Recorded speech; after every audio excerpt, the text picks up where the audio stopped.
जिसका आपके साथ कर्मों का लेना देना होता है वही बेटा बनकर, बेटी बनकर, दामाद बनकर और बहू बनकर आता है। लेना देना नहीं होगा तो नहीं आएगा। इसलिए आज की ये कहानी आपको बहुत कुछ सोचने पर मजबूर कर देगी। इसलिए इस कहानी को अंत तक बड़े ध्यान से देखिएगा और समझने की कोशिश कीजिएगा। आज की ये कहानी कर्मों के खेल की, कर्मों के लेन देन की है। एक फौजी था, उसके माँ नहीं, बाप नहीं, शादी नहीं की, बच्चे नहीं, भाई नहीं, बहन नहीं, अकेला ही कमा कमा के फौज में जमा करता रहा। तो थोड़े दिन में एक सेठ जी जो फौज में माल सप्लाई किया करते थे, उनसे उनका परिचय हो गया और दोस्ती हो गई। सेठ जी ने उन्हें कहा, जो तुम्हारे पास पैसा है वो उतने के उतना ही पड़ा है, तुम मुझे दे दो, मैं कारोबार में लगा दूंगा तो पैसे से पैसा बढ़ जाएगा। फौजी ने सेठ जी को पैसा दे दिया। सेठ जी ने कारोबार में वो पैसा लगा दिया। कारोबार उनका चमक गया, खूब कमाई होने लगी, कारोबार बढ़ गया। थोड़े ही दिन में लड़ाई लग गई। लड़ाई में फौजी घोड़ी पर चढ़कर लड़ने गया। घोड़ी इतनी बेकार और बदतमीज थी कि जितनी जोर से लगाम खींची उतनी ही तेज भागे। खींचते खींचते उसके गलफर तक कट गए, लेकिन वो दौड़कर दुश्मनों के गोल में जाकर खड़ी हो गई। दुश्मनों ने वार किया, फौजी भी मर गया, घोड़ी भी मर गई। अब सेठ जी को मालूम हुआ कि फौजी मर गया है, तो सेठ जी बहुत खुश हुए कि उसका कोई वारिस तो है ही नहीं। अब ये पैसा किसको देना? अब मेरे पास पैसा भी हो गया, कारोबार भी चमक गया, लेने वाला भी नहीं रहा। ये सोचकर सेठ जी बहुत खुश हुए। कुछ ही दिन के बाद सेठ जी के घर में लड़का भी पैदा हो गया। अब सेठ जी और खुश कि भगवान की बड़ी दया है, खूब पैसा भी हो गया, कारोबार भी हो गया, लड़का भी हो गया, लेने वाला भी मर गया। सेठ जी बहुत खुश। वो लड़का होशियार था, पढ़ने में समझदार था। सेठ जी ने उसे पढ़ाया लिखाया। जब वह पढ़ लिख कर बड़ा हो गया तो सोचा कि अब ये कारोबार संभाल लेगा, चलो अब इसकी शादी कर दें। शादी करते ही घर में बहू रानी आ गई। अब उसने सोचा कि चलो बच्चे की शादी हो गई है, अब कारोबार संभालेगा। लेकिन कुछ ही दिनों में बच्चे की तबीयत खराब हो गई।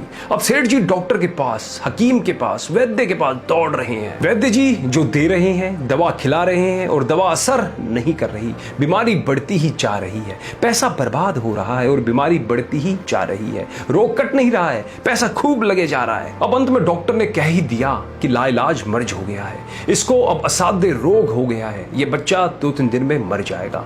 डॉक्टर के जवाब देने पर सेठ जी निराश हो गए और बच्चे को लेकर रोते हुए आ रहे थे। रास्ते में एक आदमी मिला। उसने पूछा कि सेठ जी क्या हुआ, बहुत दुखी लग रहे हो?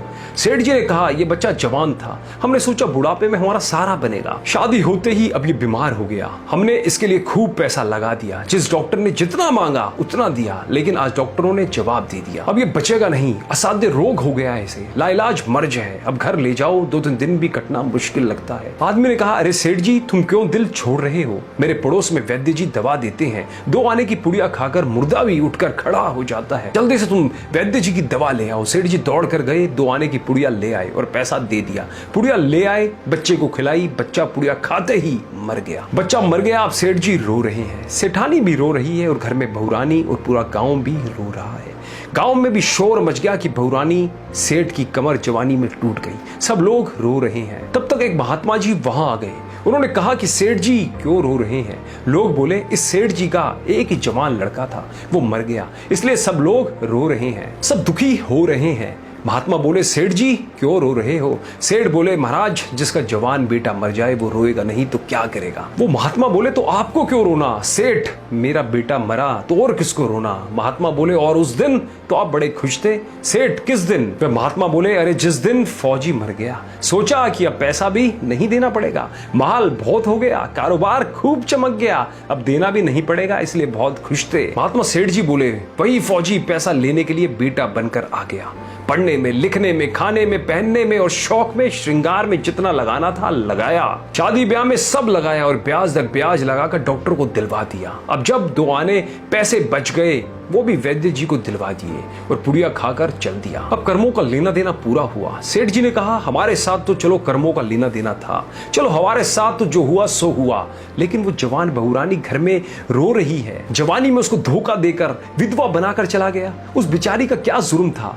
फिर उसके साथ में ऐसा धोखा क्यों किया? महात्मा बोले, ये वही घोड़ी है जिसने जवानी में उसको धोखा दिया, इसने भी जवानी में उसको धोखा दे दिया। बेटा बनकर, बेटी बनकर, दामाद बनकर और बहू बनकर कौन आता है जिसका हमारे साथ कर्मों का लेना देना होता है? लेना देना नहीं होगा तो नहीं आएगा। इसलिए दोस्तों, अपने जीवन में कोई भी कर्म करो तो जागरूक होकर करो और भूल से भी किसी के साथ छल कपट मत करो। छोटे से फायदे के लिए हम ना जाने क्या क्या कर देते हैं, इसलिए छोटे से फायदे के लिए किसी के साथ भी किसी की बद्दुआ मत लो, और जो भी कुछ भी हो सके अच्छा कर्म करो। कहानी अच्छी लगी हो तो औरों के साथ भी ज़्यादा से ज़्यादा शेयर जरूर करें, जिनसे वो भी प्रेरित होकर अच्छा कर्म कर सके।